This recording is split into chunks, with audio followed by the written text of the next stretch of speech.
I'm preparing to move to what used to be an independent country, the Republic of Texas. Hello, everybody. It's been a couple of weeks since I made a video.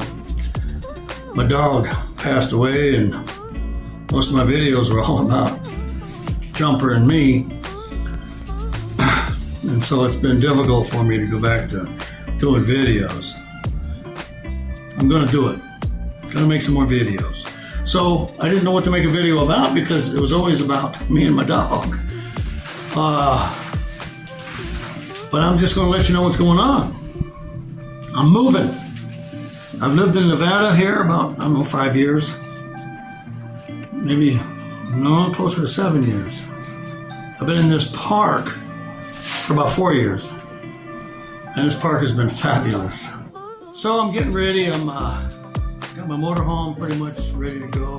I got a little trailer. It's a 6x10 enclosed utility trailer. Check the tires, and tires are about to, they're already expired. They're still holding air barely. But I need new tires. If you don't know about tires, I didn't know about expiration dates on tires. Usually when you just have a car, you wear the tread out way before the expiration date, so you don't really pay much attention to it. But when you have an RV and you don't travel, if it sits a lot, then the expiration date comes prior to the tread being worn down. Actually, the tread could look almost brand new and the tire be junk.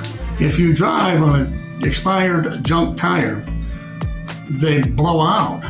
And on my motorhome's like 15,000 pounds loaded and traveling.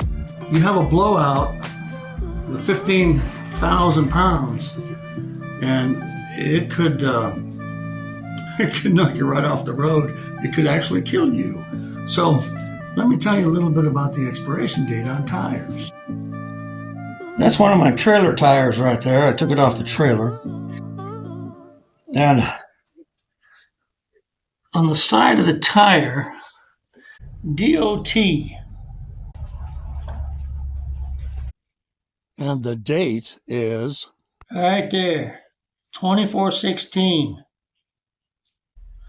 So what the date on a tire means, the 24/16, the first two digits is the week of the year.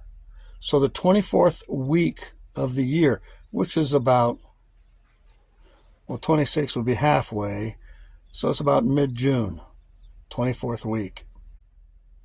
The 16 stands for the year, which is 2016, which is 9 years ago. And so that tire could blow off of that rim at 60 miles an hour at any moment. So even though they may look good, you have to trust they're not good. You can't be risking. I can't risk. Some people change their tires in 6 years, which I go beyond that. I've got 5.5 years on my motorhome tires right now. And many people wait 8 years. I waited 9 last time I changed the motorhome tires.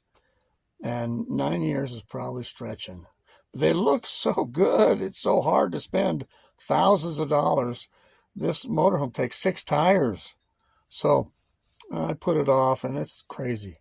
For a little bit of money, your safety and the safety of others on the highway, I won't go that long again.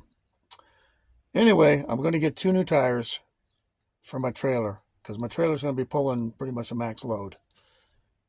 And I've given away a bunch of stuff already, and I still got quite a bit of weight.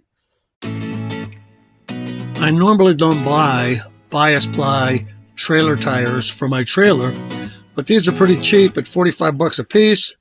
I couldn't pass them up, so I'll be putting these on. They said the tires would be here in one day. I thought that was a little fast. Turns out it is a little fast. Probably get them tomorrow. The next day. No tires. The next day.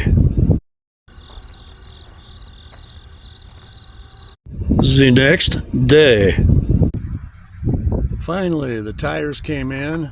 I picked them up at Walmart, had them mounted on the wheels, and I just put the wheels back on the trailer.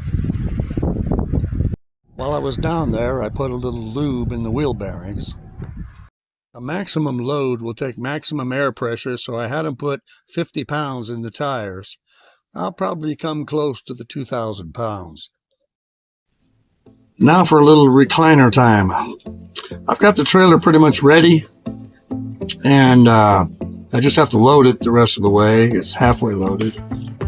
And then what I'm going to do is take the truck to Texas for my son's birthday and my granddaughter's birthday and my son and his wife's, Amy's, anniversary. And then check out the place where I'm hopefully going to move to soon, and maybe drive the truck back, and then I'll take a trip there with the RV, towing the trailer with a whole bunch of stuff. So when I get the truck loaded and we get ready to pull out, I'll check back with you and let you know how that's going. That trip ought to be, it's like a 1,250 mile trip, and I'll leave the bed open, even though I'll pack it with a lot of stuff. I'll leave the bed so I can climb in the back and sleep in the rest area. And a few years back, I used to try to make that with one trip. Stay awake the whole time with a bunch of coffee. I don't do that anymore. So I'll be stopping in the rest area and get some sleep. So anyway, we'll check in later. Thanks for watching the video. Here's my banana bread. Check back for more recipes.